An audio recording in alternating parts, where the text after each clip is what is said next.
What problems are you dealing with in your life right now? Do you feel like giving up? Times are hard and you're not strong. Well, I know the answer for you, and it will lead to real truth. Don't look back to yesterday. Now there are answers. Tomorrow's on the Welcome to way. Live Prayer. And welcome to Live Prayer. I'm Bill Keller. Good to be with you on this Tuesday evening. I pray you had a wonderful day today. It's good to be back with you. If you're new, you're watching Live Prayer. We're here live and in living color every Monday through Friday, 11 to midnight Eastern Daylight Time, Eastern Standard Time, not quite daylight time yet. And wherever you may be watching tonight across this great land of ours, sea to shining sea, border to not a border anymore. Welcome to the program. And for our friends in other far off great lands, welcome to you as well. I'm Bill Keller, founder of liveprayer.com, world's largest interactive Christian website. Reach a little over 2.5 million folks every day via the internet. Web address on your screen, liveprayer.com. Don't be shocked when you go there and you find nothing to buy, because I have nothing to sell you. There's no advertising on the website, just 22 years of great ministry content, all there to be a blessing to you. So please check it out, liveprayer.com. First of all, let me thank each of you for your patience, for your prayers. Last week I did something that I have not done in the 22 years of live prayer. I literally checked out for most of the week. Now, a little caveat. 7 days a week, there's about an hour and a half to 2 hours worth of just basic daily stuff that has to be done here. So when I say check out, just understand there's still a couple hours of work I have to do every day. But as far as you know what it was, Monday and Tuesday, I was really struggling, just overwhelmed. And again, listen, I've been doing this for 22 years. Last week was the first week in 22 years I ever basically just shut it down. And I was, feeling pretty good Wednesday, and I was getting ready to, get everything geared back up Wednesday night for the program. And then, of course, at noon, Rush Limbaugh's wife came on and announced he had passed, which, no shock. I mean, my goodness, having dealt with many people with all types of cancers, when they call it stage 4, it's pretty much, throughout your body, and your chance of living very long, it's just not very good. And he lived, it was February of last year, so he lived about a year with it, which, and actually was working at a very high level up until a couple weeks ago. So, to be honest with you, he probably squeezed an extra year of life out of it, to be blunt with you. But that hit, and then Thursday was my birthday, and, and again, it was a very difficult decision because I've never done this before. But I just said, you know what? I'm just going to shut it down, do the little bit I have to do every day, but just try to unplug. I'm usually, on a given day, it's 4 to 5 hours a day just reading through, news all over the world. And then my other responsibilities, running live prayer. I still answer a lot of emails every day, minister to a lot of people every day. And again, it's just how I operate. And that's just what I've done literally 7 days a week for 22 years. But it just... last week, I don't know what it was. Maybe probably had, if I wanted to do a deep psych into myself, probably a lot of it had to do with my 63rd birthday last Thursday. I would say that would probably be part of it a little bit. Anyway, I'm so grateful to be back with you. Love and care about you people so much you don't know it. One reason I push myself each day is because there's a lot of people who expect me on, and I don't want to let people down. But it was just again, first time in 22 years. I just had to unplug it. But feel great. Never felt bad. I was just, again, just mentally gone, and just wasn't able to pull it together. Could have if I had to, but you know what? I said, God, maybe you're trying to tell me something. Let me just chill out for this week. But as far as Rush goes, there's not a whole lot to say. Let me say this. When I first heard Rush Limbaugh, it was probably in 90, 91.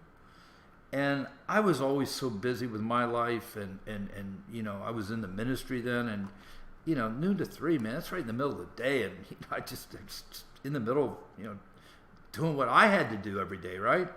But every now and then I'd be able to catch him, and I understood who he was and what he was doing and everything. It was great. I will say the one thing that really impressed me about Rush, and again, back in the early 90s, I was preaching a lot of churches, creating a lot of programming for Christian TV networks to try to reach non-Christians, right? And because Live Prayer didn't start till 99. But one of the things that impressed me about Rush in the early 90s, when I first found him and would try to catch him every now and then, he was unashamedly pro-life. Again, he didn't use his platform to preach or anything like that. He was a conservative political talk show host, right? Entertainer, if you want to throw that in there, because he was entertaining. But he was really, he was vicious and bold when it came to the whole pro-life issue. Had no problem taking that stand, which I know pastors that wouldn't even take stands like he did, right? And of course his brother, his younger brother David, has written some really heady books about Christianity. When I say heady, some deep theology in a lot of his books. He's obviously very, very well studied. His theology's right on. And a lot of his books, again, he's a lawyer, so, lawyers are lawyers, right? But obviously a very committed Christian. And people would send me clips of Rush's program over the last, say, 6 months. Again, it's just a time of day. I just don't have that time to even have it on. But a lot of people in Live Prayer would send me clips of Rush talking about his faith, especially the last 6 months. And as he got closer to the reality that his life was about over, he was more open about the fact that he was a Christian, claimed on air in front of 20-some million people that he had put his faith and trust in Jesus Christ. I know for a fact from reading some of his brother's stuff that, the family grew up in the church. Of course, that was the Midwest. They grew up in Cape Girardeau, Missouri. So that was not a strange thing that he would have that in his background. And of course, he had a very troubled public life. For all of his success in the radio world, his personal life was equally on the other side checkered, with 3 marriages, I think. Which it is what it is. He had no kids. He had a problem with the painkillers after back surgery in 2003. Almost cost him his radio program. Ended up going to rehab. It was a very difficult time, I can imagine. And he was in all the tabloids for doctor shopping. They tried to charge him with doctor shopping. Matter of fact, they might have, but he was able to fight the case back. But in that process, he lost his hearing. So, for all of his wealth and fame and all of that, he had a very difficult public. Now, it looks like his last marriage seems to have been a good situation for him. He was very, effusive about his wife Catherine and her how helped him through this last year. So I pray that he found some peace in his personal life in those final years as well. But it was one of those things.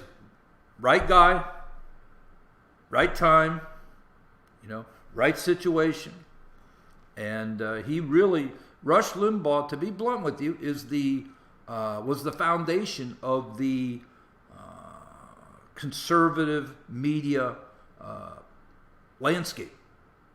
I mean, Rush really was the foundation of conservative talk radio, obviously, but Fox News, it could be argued, wouldn't be there without Rush Limbaugh. Roger Ailes, by the way, who was the architect of Fox News, was very invested in Rush in his early years. And when Rush had a TV show for a couple years, Roger Ailes was the executive producer of that. So it's been an interesting period, and again, he leaves a great legacy. Sure, he impacted lots of lives. If you missed my devotional from Saturday, for those of you who may not know, every morning for 22 years I've written a daily devotional on the issues of the day from a biblical worldview. You can sign up to get it. About 2.5 million people get it in their email every morning. You can sign up on my website under the top menu bar, go to resources, and then daily devotional, and then when you go to that page, there's a sign up link. But on the home page, as you scroll down, are the last 5 or 6 devotionals. And the Saturday devotional, which would have been, the 20th of February, I did a devotional contrasting 2 cultural icons that died about a week apart. One, of course, was Rush Limbaugh. The other was Larry Flint. And I basically made the case how, one used his opportunity in the culture to poison the culture. And whether you agree with Rush's politics or not, it's clear that he had a very positive effect on our culture. Like I said, the conservative media that exists today, whether it be, of course, talk radio, Fox News, Newsmax, OEN, all the various websites. I mean, you can make a strong case that that media may not even exist today if it wasn't for Rush paving the way. So it's a big loss for the country, big loss for people who are interested in politics. But that's the way things are, and we move on. Listen, tonight I've got so much content I want to get to. I've got so much content.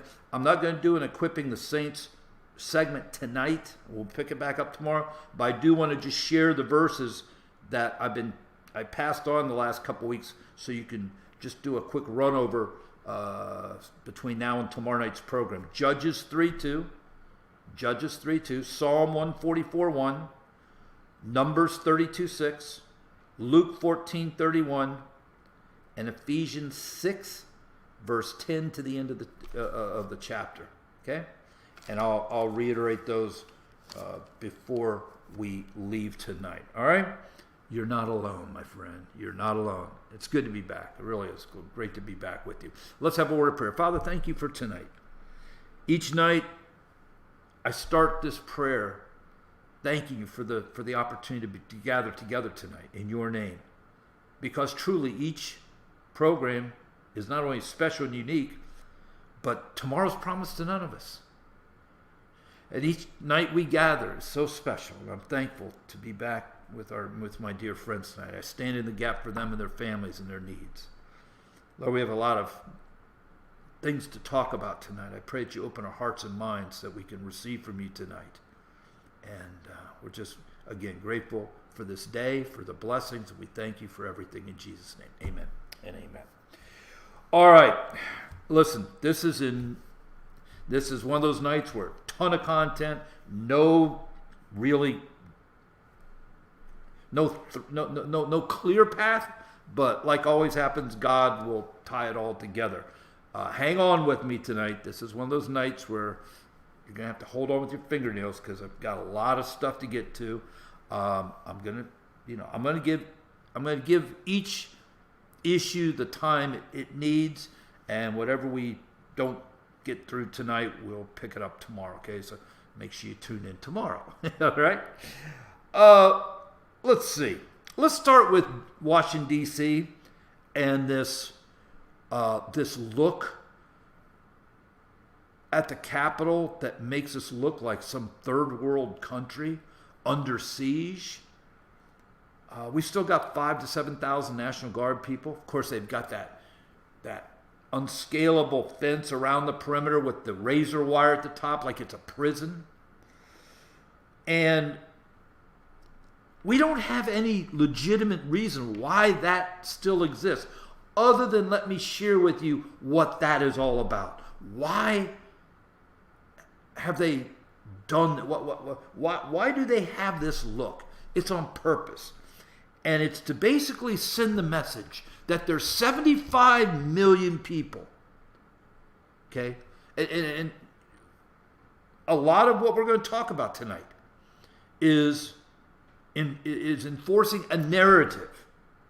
And it's very important. And that may be the thread that God's going to weave through all this tonight. Because in most of these issues, it's enforcing a narrative. The narrative that the Democrats want you to understand and believe is that there's 75 million radicals, white supremacists, basically domestic terrorists, and many of them are Christians too, just for the record. And the reason that fencing and the razor wire and the National Guard are still there is to remind people that there's 75 million national insurrectionists that are out there plotting to come take over the government. It's insanity. Couldn't be further through, and they have absolutely zero intelligence to back that up. But you know what? When you've got social media and you've got the corporate media, the propagandists masquerading as media people, reinforcing that narrative, people believe it. And then when you get the visual, people believe it. That's why that's still there. By the way, they are still rioting in Portland and Seattle almost every night. You never see any of that on the news. You don't hear a word about Antifa or the Black Lives Matter groups that are rioting pretty much every night in Portland and Seattle. Destroying property, attacking the police. Those are the real domestic terrorists. But see, that doesn't fit the narrative. So we'll see how much longer they put. Now, there are some people starting to ask questions now because, listen, you've got people on the Republican side. They're not stupid. They know what is going on, and they're starting to demand some sort of intelligence to support having all those troops there, having the fencing up, having the razor wire. And they understand there is none. So we'll see how that plays out. Now, just so you know, the Capitol, what happened on January 6th, horrible. Violence is never the answer. All that, right? But understand this. That's what's known in the military world as a false flag. And I told you the days after on this program, I said, wait until they start arresting people and let's see who these people are. Because the people that were causing the violence, from the hearings they had today, they started hearings today. And the one thing that has come out is that, and this is why that impeachment of Trump at the end of his term was such a joke. It was an absolute circus with no basis in fact. Because the narrative was he incited these people to go riot. We know now that this was pre-planned as much as a month in advance. And it wasn't being pre-planned by, little old Trump grandmothers either. It was your normal anarchist people that just want the government destroyed. Your Antifa people. Sprinkle in some Black Lives Matter people. And How hard is it for them to go buy some MAGA gear, a Make America Great Again hat, and a Trump t-shirt and go walk around like that? Well, now it looks like Trump people are doing this, doesn't it? It's unbelievable. They knew of this threat weeks in advance. Why they didn't have more security there? It's going to be interesting to find out. It really is. And we still don't know who killed that Air Force veteran. The only, if you listen to the media again, they use words like armed insurrection. Okay, now if you want to consider flags being armed, okay, I'll give you that. Whatever else they had. But there was no guns. The only gun that was used in that whole incident was by one of the Capitol Hill police officers who shot that Air Force vet in the neck and she died. That was the only firearm. And we still don't know who that guy is. Why don't we know who he is? Why don't we know who killed that woman?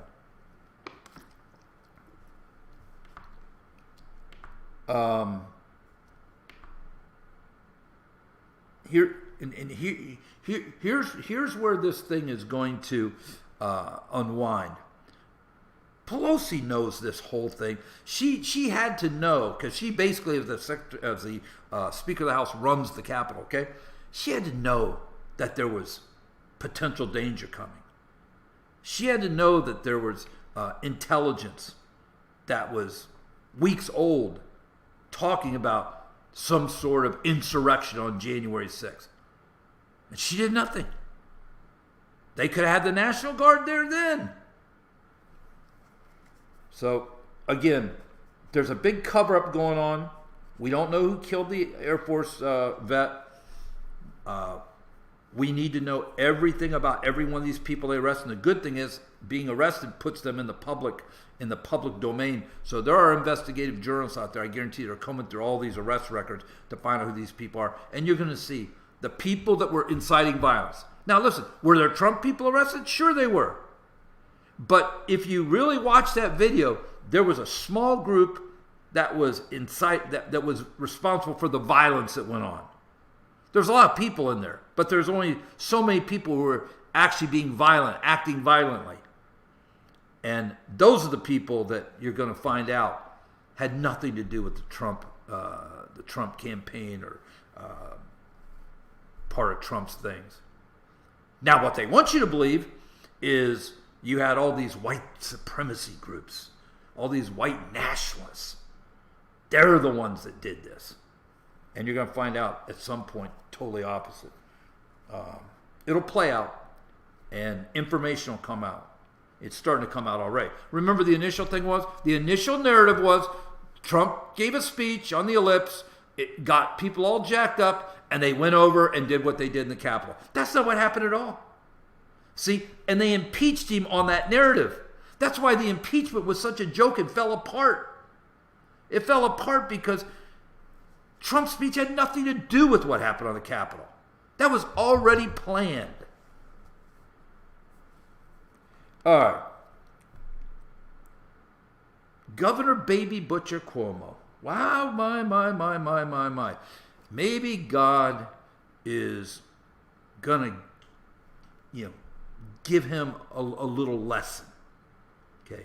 I don't know that to be true. I do know this. I know he's in a lot of trouble. I know it's very likely he might be impeached because he's got his own party after him now. All right? And that's, of course, for not just his mishandling of the old people, take him out of the hospital, put him back in the nursing homes, infecting people in the nursing homes, but the cover-up of the numbers. Apparently, they underreported the numbers by half because they were afraid the Trump Justice Department was coming after them. Now, how do we know that? His assistant said that to a bunch of Democrats on an open Zoom call. That's how we know that. So, and you've got as many Democrats coming after Cuomo right now as you do Republicans. So it's a very bipartisan chase right now, and we'll see how it turns out. But the interesting thing is, you got very little media coverage over this at all. Almost none. You know what governor they are vilifying, though? Ron DeSantis, Florida. The governor who's probably done the best job of all 50 governors in this country throughout this whole COVID Chinese flu outbreak. Why do they hate him? Because he didn't play the game. He didn't follow, mini Doc Fauci's, garbage. He didn't shut the state down. He didn't tell people you got to wear masks. He let people live. He took care of the old people that were in the nursing homes and in the retirement communities of Florida. Okay? And let everybody else live their lives. And he proved that what they did in New York, in New Jersey, in Pennsylvania, in Illinois, in Michigan, in California, in Washington State, in Oregon, he proved all those blue states used this as an opportunity to basically shut their states down, persecute their citizens when they didn't have to. When they didn't have to. He showed the country that there was a whole political game being played in those blue states. And you know what? They're going to get paid for it, it looks like, because they're going to jam that $1.9 trillion through. Do you know only about 10% of that $1.9 trillion has anything to do with the COVID relief? The rest of it is just pure liberal fantasy money. They're going to pay off California. They're going to pay off New York. They're going to pay off New Jersey, Illinois. I told you a long time ago that's why those states are shut down. They are sacrificing their citizens for a big government payday. That's exactly what's going on. And all the rest of the money, your typical stuff, just pure waste. It's sick. It really is. But you know what? With all that they're doing, it's probably the least issue, the last issue to worry about, really, because we're going to get into a bunch of the stuff that Biden's been doing in his first months in office. And again, understand this. When I say Biden, just understand I'm talking about Avatar Biden, who's being controlled by Barack Hussein Obama. Okay, understand that. And I got to tell you something that hit me last week. Because again, everything I've been telling you leading up to the election, as far as here's what's going to happen if God allows Donald Trump 4 more years. Here's what's going to happen if he allows Joe Biden to come into power. It's a furtherance of his judgment on this country. And I'm telling you what, they have been preparing for this for 4 years. They were prepared, and the stuff they're doing every day, it's like coming out of a fire hose. It's not, well, we'll work on this today and a couple days there we'll work. I mean, they are throwing so much stuff, okay, into the domain that, number one, it's hard to keep up with. Number two, there is so much stuff, you don't even know everything that's happening. And none of it's good. None of it's good. I mean, it's like it blows out every day like a fire hose. And it is every nightmare that I told you was going to come down the pike if he got in. Pray for the people in Texas. There's a real battle going on again with information. 20% of Texas's energy came from the windmills. The windmills froze up. That was more than enough to cause what happened. But still, just a lot of confusion. Okay, a lot of confusion. But a lot of people had their lives very damaged by what happened, and just remember them in your prayers. We had about 200 monuments destroyed last year. Now, why does that matter? It's a monument, it's a statue, big deal. Well, it is a big deal because let me tell you something. Do you remember, if you have been part of the program for a while, when ISIS invaded Mosul in Iraq? Modern day Mosul is biblical Nineveh. And it was they supposedly had the grave of Jonah there. All other kinds of artifacts and a museum full of artifacts and things dating literally back to biblical times. If you remember when ISIS invaded Mosul and took it over, you remember the first thing they did? They destroyed and desecrated what was supposedly the grave of Jonah. They went in the museum and destroyed everything. Okay? And they did this throughout their reign of terror, in Iraq and into parts of Syria when they had their caliphate. That was their MO. They went in, and as they took over territory, the first thing they did is destroy all the artifacts, all the museum stuff. Now, why would they do that? What's the purpose? Well, that's not a new trick. If you want to rewrite history, the first thing you do is destroy history, right? I'm telling you, you have people in this country that were empowered by the Democratic Party as kind of their paramilitary force back last summer. They let these anarchists run free.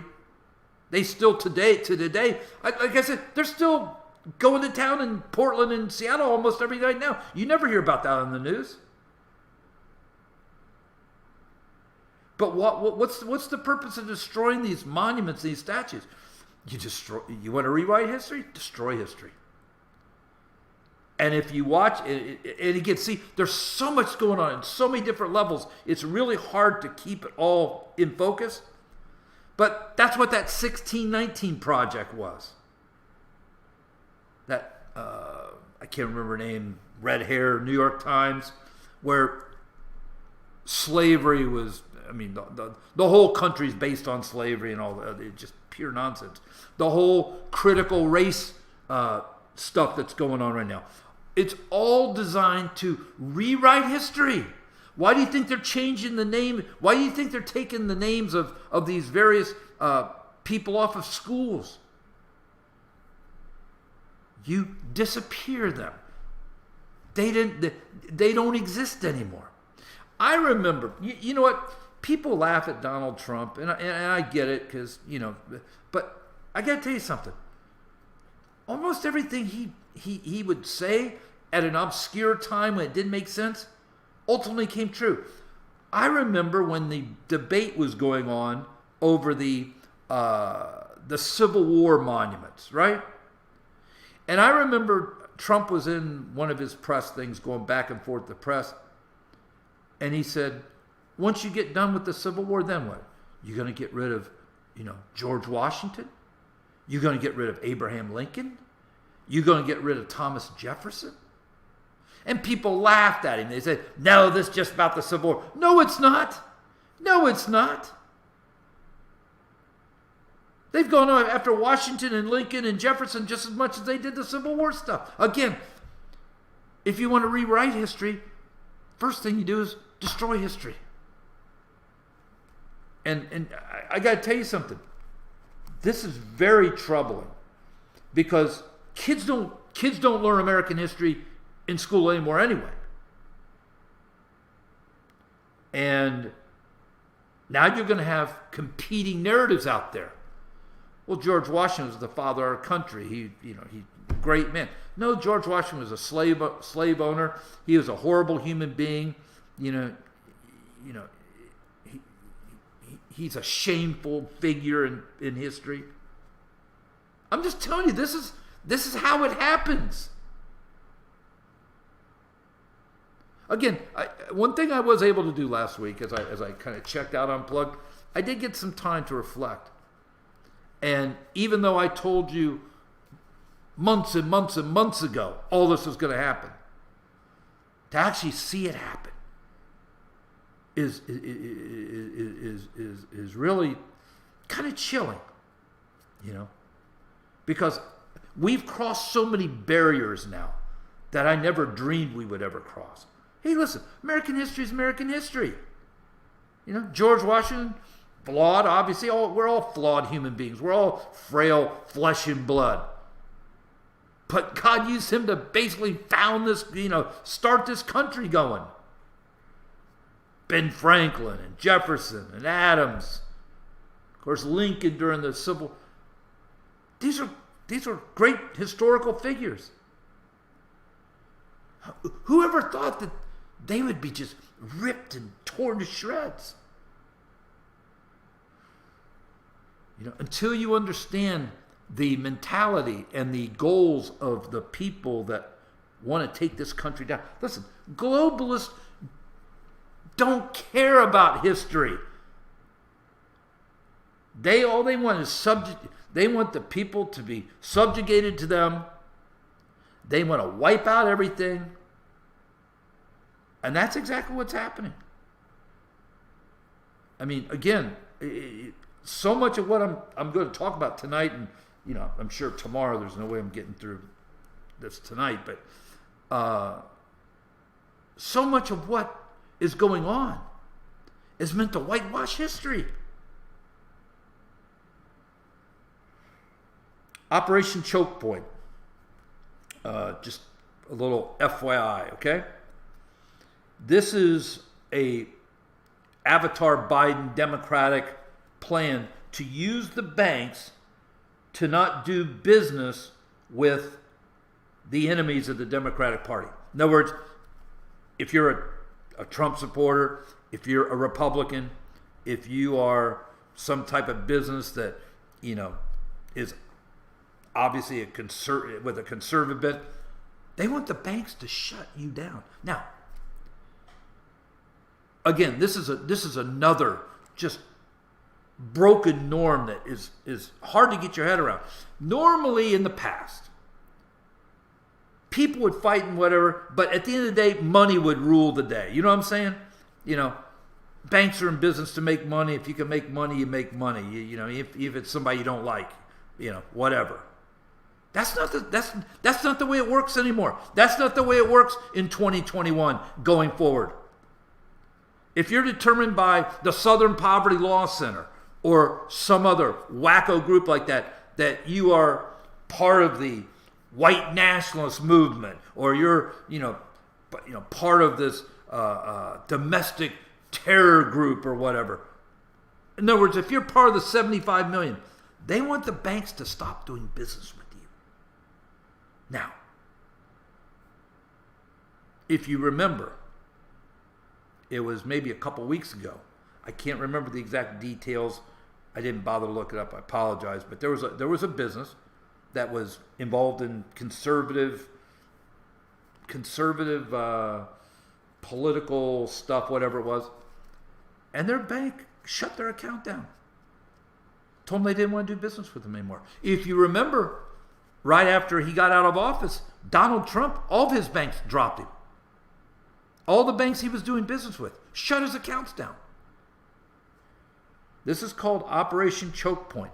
And one of the main reasons I'm telling you this, there's going to come a day, it's probably already here to be blunt with you, but there's coming a day when churches, ministries, Bank America, Wells Fargo, all these, no, we don't want your business anymore. I told you what happened to us with PayPal. That was back in August of 2018. Used PayPal for about 19 years. Never had an issue with PayPal. Never had one issue with PayPal.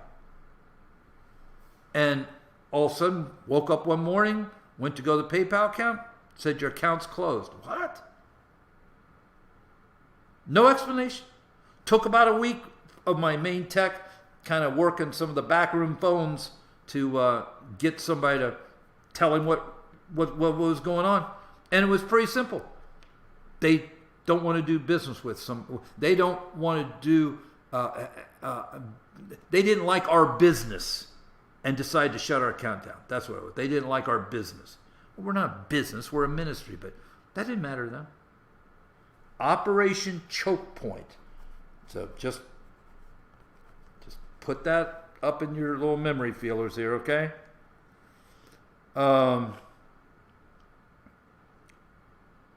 By the way, now I already told you this is coming, and it's coming.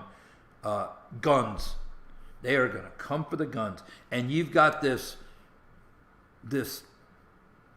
old man, this Merrick Garland. Do you know that's the one that Obama wanted to put on the court, say he's like a moderate? He's not a moderate. I've been watching, some of the highlights of the confirmation hearings. He's going to be the next Attorney General. And he's an anti-gun guy. And he's going to be the chief law enforcement officer in the country. And if you listen to him being questioned, it's unbelievable. Judge Garland, do you think it's against the law for somebody to come into our country without, proper documentation? Well, I haven't really thought about that. If you listen, talking to him, just a doddering old guy, but he's dangerous. This is another thing you got to understand. Not one person that Barack Obama is putting into these positions all throughout the government is anything but a radical. Obviously, there's varying degrees, but they are all radicals to some degree. These are people that want to... I remember President Obama, right after he got elected, said that he wants to radically transform this country. Now, he found out pretty quickly. He was able to jam that Obamacare through. That took him his whole first 2 years. If you remember, after that, the Republicans controlled the House and the Senate. And he realized that he, as president, he just can't do the radical things he wanted to do. There's too many eyes on him. There's too much checks and balances with the Congress and all that. Okay? And he was very disappointed that he couldn't just do what he wanted to do. Well, he doesn't have that problem anymore because he's got an avatar named Joe Biden. Do you know, Joe Biden, this guy, if you thought the whole basement thing was just like a strategy, no. This guy, I don't know if he's going to make it 6 months. If he doesn't have a teleprompter, he had no teleprompter today. He was talking about something incoherent. Apparently gets up in the morning, eats some breakfast, guess has a meeting or something, then goes back to bed. The guy doesn't go anywhere. Supposedly he's in bed at 8:30 at night. He's an old man. And by the way, a documentary or an investigative organization out of Australia analyzed hours of Obama with professionals. 100% early dementia. 100%. Now, at some point, they'll just throw him overboard anyway. He'll resign or something for health reasons. And guess who becomes president then? Oh, you got it. Now, don't be mistaken, though. She will also be an avatar, okay? I mean, Barack Obama is pulling all the strings.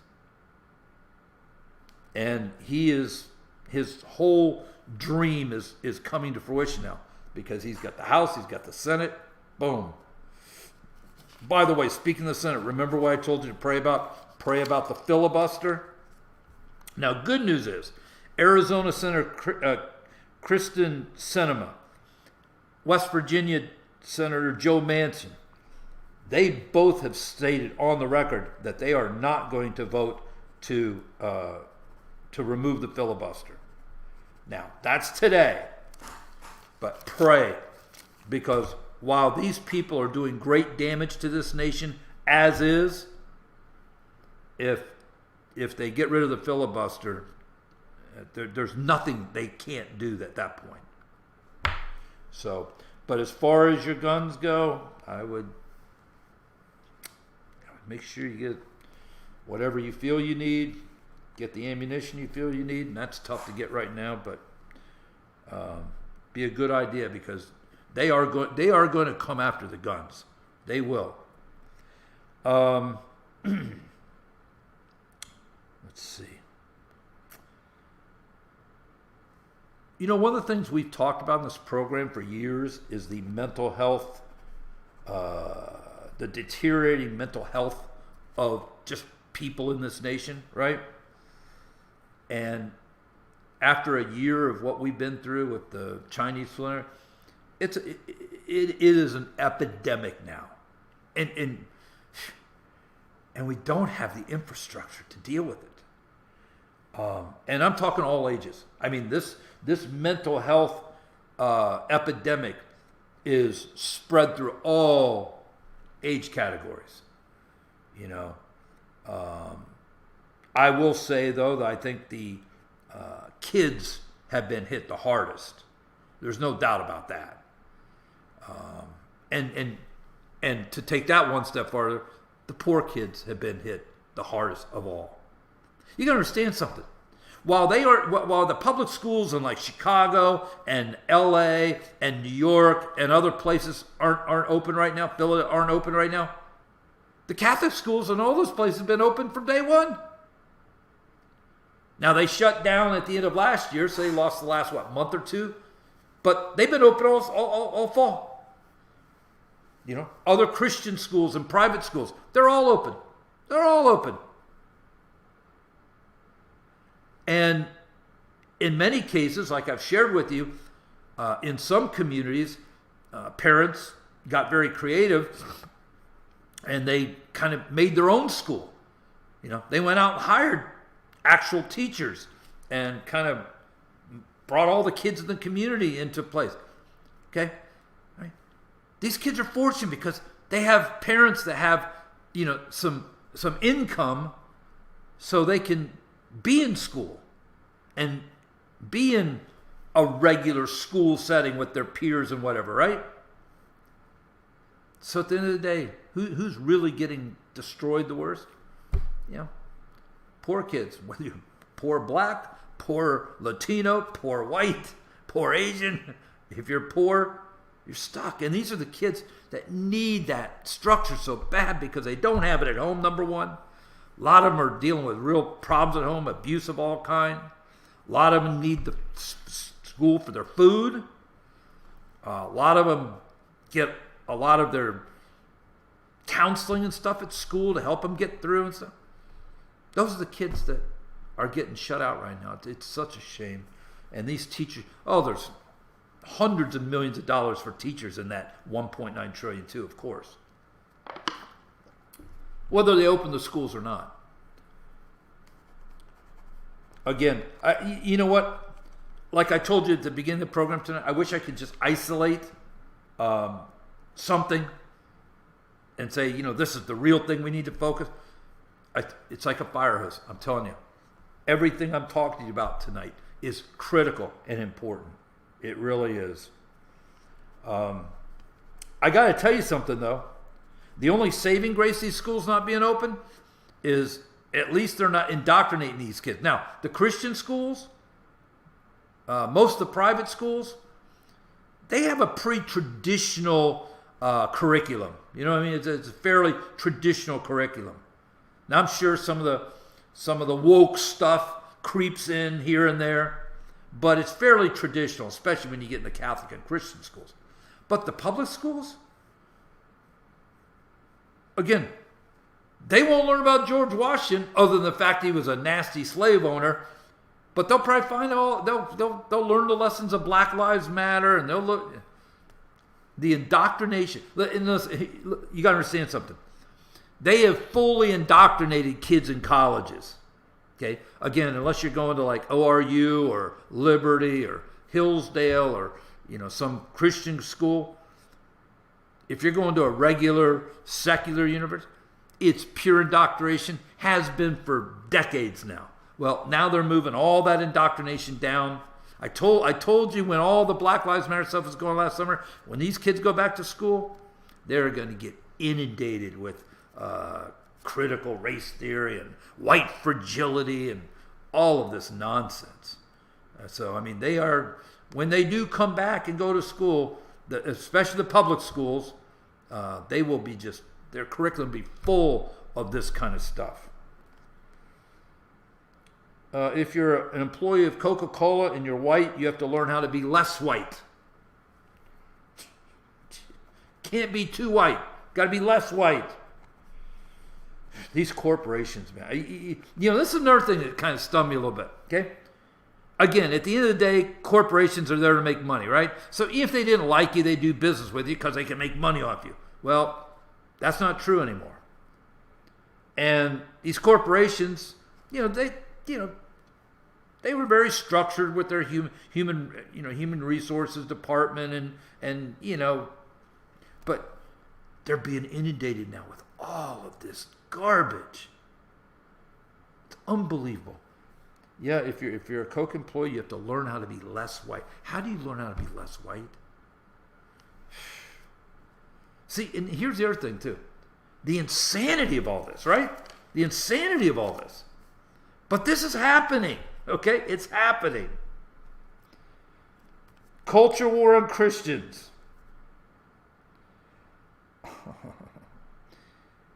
You got to understand out of the 75 million people that have been labeled domestic terrorists, white supremacists, white nationalists, right? I would say probably at least half of that number, maybe 60%, maybe more, I think, but at least probably 60%, are biblical Christians who just want, the country to, be what it was, little government, leave us alone, let's get married, raise our kids, go to prom, get married, have babies, and just live our life. Leave George Washington alone. Unless I'm causing trouble, don't take away my bank account. I don't need to be preached to about racial harmony at work, right? So I just want you to understand, and I've told you this all along, that this culture war and this war, when we're talking about a war on those 75 million people that basically vote for Donald Trump, when we're talking about that war is going to be translated very quickly into a war on Christians. Trust me when I tell you that. Speaking of war on Christians, there's a pastor in Edmonton, Alberta, Canada tonight who's in jail. They came in to his church, physically hauled him off, wouldn't let him see his wife, just hauled him right to jail.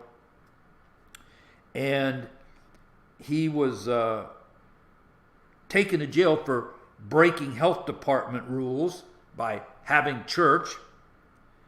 And he can get out of jail if he agrees that he'll never preach again. This is Canada. Just a hop and a jump over the border, my friends.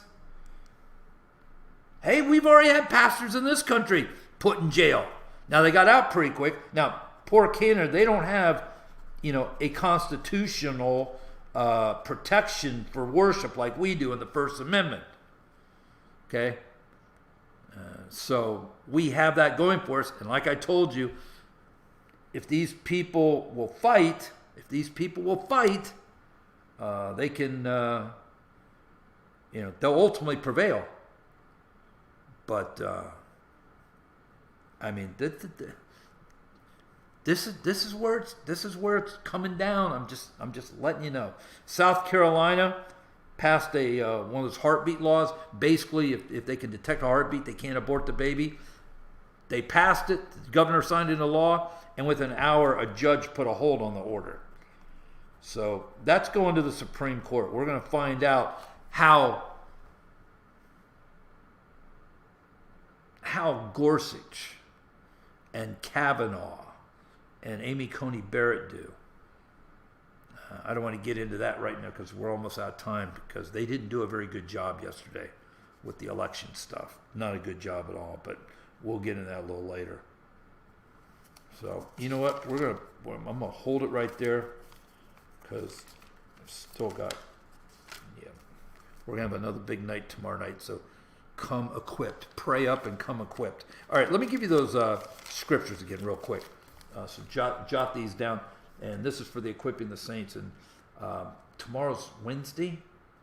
We'll probably start picking back up equipping the saints on Thursday because I've still got a good full program with what I've got left. But here's the scriptures on preparation that I want you to focus on. Ephesians chapter 6, verses 10 to the end, and take it one verse at a time and just meditate on the word preparation each verse.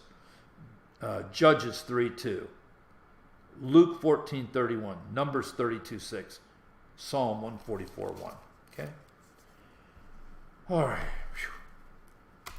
Good to be back. Good to be back with you. Glad to be back with you.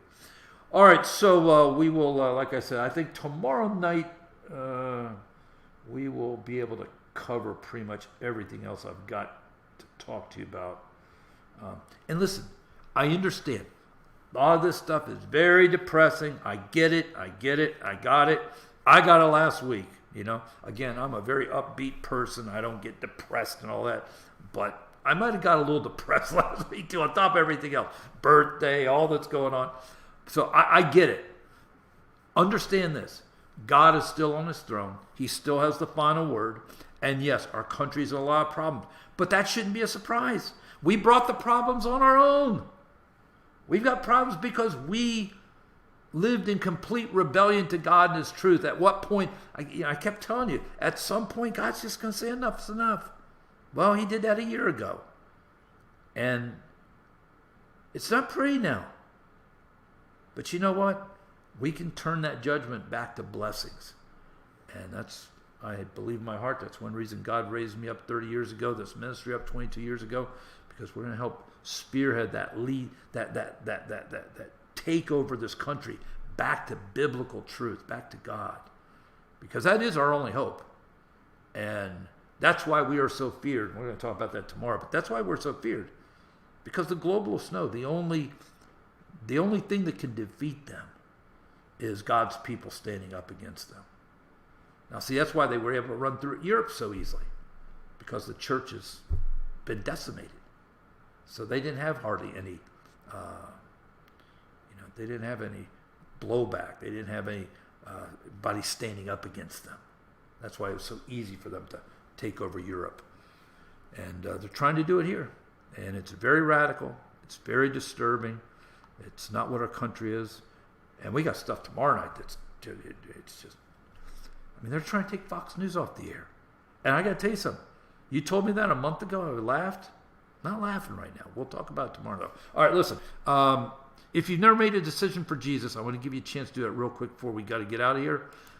If you've never made that decision and you want to take that, make that commitment tonight, why don't you pray with me right now? Father, thank you for tonight. Thank you for this opportunity to give my life to you. Tonight I confess I'm a sinner. I believe in my heart, confess with my mouth, Jesus is Lord. Come into my heart, Lord Jesus. Take my life now and forevermore. My life is yours. In Jesus' name I pray. My friend, if you prayed and you meant it, the Bible says you're saved, not because you said a few words, but because your faith in God's grace. Have a book I'll send you, won't cost you anything. Drop me an email, bkellerliveprayer.com. I'll get it out to you. One thing we are totally caught up is our emails, so I know a lot of people email us every day. If you need prayer, just email us. We'll be happy to help you any way we can, okay? Love and care about you so much. Great to be back. Good to be with you tomorrow night for another big program, so make sure you tune in tomorrow night. And Lord willing, we'll see you then. God bless. What problems are you dealing with in your life right now?